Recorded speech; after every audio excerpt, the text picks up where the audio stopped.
Hey guys, welcome to the YouTube channel. We'll mainly be covering Arknights on this channel, and what I have in front of you guys now is pretty much a fresh account. It is level 1. Pretty much just played through the tutorial and played through the first 2 missions that are of the story, and got to the point where I received the currency. So in this guide, we'll mainly be covering what to do with a fresh account and, set you up for the rest of the main game. So one of the first things you'll do after beating some of the tutorial missions is they'll have you do a headhunt. You'll see here that I have like attempts 20. You'll originally start with 21. You'll get some random character. In my case, I got Kura, a pretty solid defender, and then you'll continue with the rest of the game. You'll pick up Hibiscus from TR1. So once you finish that mission, you should have 6 characters, 5 of them, Amia, Hibiscus, Noor, Yato, and Rangers, you will definitely have, and then you will have a 6th character that may or may not be Kura.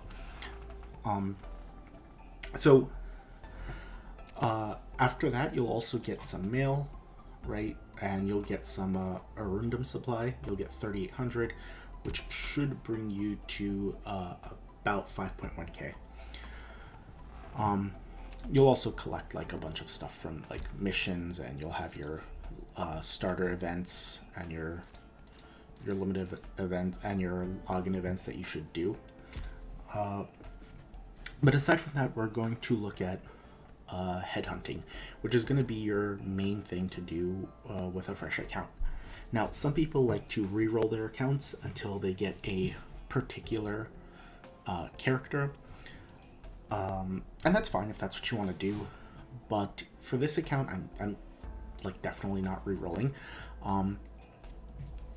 The main decision that you will have when you set up a first account is checking out what banners are available.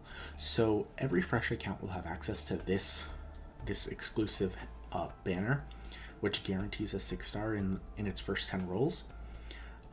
But you do have access to whatever banners are currently available as well for your region. So this is an NA, by the way. I think I forgot to mention that. And not only is it NA, the release of Chapter 6 was like quite recently. So in addition to this standard banner, I have access to the Blaze banner and the current standard pool. So pretty much like every 2-ish weeks or so, you will get an updated standard pool, and usually you will also get like another special pool for whatever kind of event is going on at the time. So the thing about these banners is they're limited time. You can see this one ends on the 10th of July, and then the Blaze banner ends on the 14th. Your standard starter banner does not have an expiration date. It expires after you finish your 21 attempts. The first one, of course, being mandatory and will come as part of like the tutorial. So your first decision is really going to be as to, in my opinion, is going to be like where you put your roles and where do you put your random. So headhunting for this banner is obviously like good, right? You're guaranteed a 6-star. But if you see that there is a banner that has like a good limited time unit, so like Blaze is a really good unit in this case, and we have access to this really good banner, you might opt to instead roll for that one character instead of first, and just sort of delay your initial banner, your initial like new banner. And that's honestly the decision that I'm probably going to make on this account. If you are going to make that decision, then yeah, you can just kind of reset your account until you get access to the character, since you are pretty much guaranteed to get like enough for like 10 rolls right away. Aside from that, once it does come time for you to do the beginner, or the new player banner, or whatever you want to call this, there's a few characters you are looking for, and again, this is going to depend on when you're doing your rolls, because obviously if you've done your initial rolls on a different banner and you've gotten characters that you wanted, so like if I've rolled for this banner and I get Blaze, obviously when it comes time to do this, I'm not going to be able to reset because I already have something useful. But if there is no other good banner and this is the banner that you're going to do first, I'm just going to do a quick rundown of these units, sort of tell you a little bit about them, and what you should, whether or not you want to keep them or not will be up to you. So first off, in my opinion, the best unit from this banner would probably be Silver Ash. Excellent character, especially as you get into his upgrades. His last upgrade gives him access to his third and best skill, True Silver Slash. Massive attack steroid, gets a massive attack range, gets to attack multiple enemies. It's just a really great skill. One of the best characters in the game, even like right now, and definitely a good character to get. If you plan on re-rolling over and over for a good character on this banner, I would definitely probably re-roll for Silver Ash. Hoshiguma is a defender. Good defender, in my opinion. I mean, if she's a character that you really want, obviously keep her, but I'm not 100% sure she is worth keeping from just a pure gameplay perspective. She's a good defender, she's tanky, but in terms of like her survivability, in terms of that regard, she's actually like not much better than several other 5 and 4 star defenders. Like, many of them are pretty good at like staying alive on their own. The one thing that Hoshiguma really brings to the table is she's actually sort of an offensive defender. So her third skill, again, requires you to upgrade her all the way, is actually a really good DPS skill. She's currently, I believe, in NA, the only DPS defender that doesn't have a drawback on her DPS. Like, most DPS defenders usually have some penalty, like self-stuns after their skill ends, and Hoshiguma doesn't have any of that. Her third skill gives her massive AoE damage in terms of she'll just basically grind everything in front of her, and does impressive damage in terms of killing off squishies. And aside from that, she'll just be able to stay alive very, very well. So if it's just pure survivability, kind of no, but she does provide like a solid DPS for a defender, and in that case, I guess she's technically the best at that like subcategory. Next we have a player favorite. I have no idea if I'm gonna pronounce this right, but I think it's Exusiai. I'm not 100% sure. She is a sniper. She is an anti-aerial sniper specifically, so pretty low cost to get out. Attacks aerial drones first, which is a nice trait to have, particularly in certain maps. Does really good DPS, especially to low defense enemies. Attacks really quickly, and just gets better as you level her. Once you get to her E2, she provides a nice buff to another player, and to another character, and throws out a bunch of DPS to low defense enemies. I like her a lot, but she's good, definitely worth keeping. Well, I mean, pretty much all of these units, in my opinion, except for Shining, are pretty much worth keeping. But there are lower star units that do function the same role as her, and so you may or may not choose to keep her. There's not much more to say about her. The one weakness that she has is high defense enemies. She pretty much does no damage to high defense enemies because even though she's attacking quickly, she's basically just doing like tiny chip damage. Like not even that. She's like doing very minuscule damage.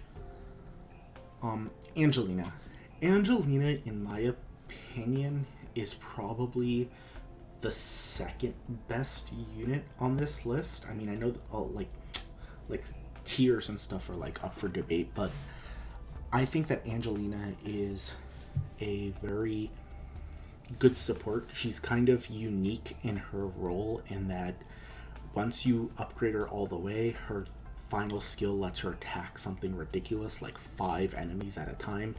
So she ends up doing like really good AoE damage for a support. She's got a series of like really good skills and passives. So she'll passively increase the attack speed of all units on the field. She'll passively heal units on the field when her skills aren't active. Her second skill is pretty much a perma-slow on a single enemy. They like pretty much halt to a crawl, which is very useful. Her fifth skill, like I said, already gives her that massive AoE damage.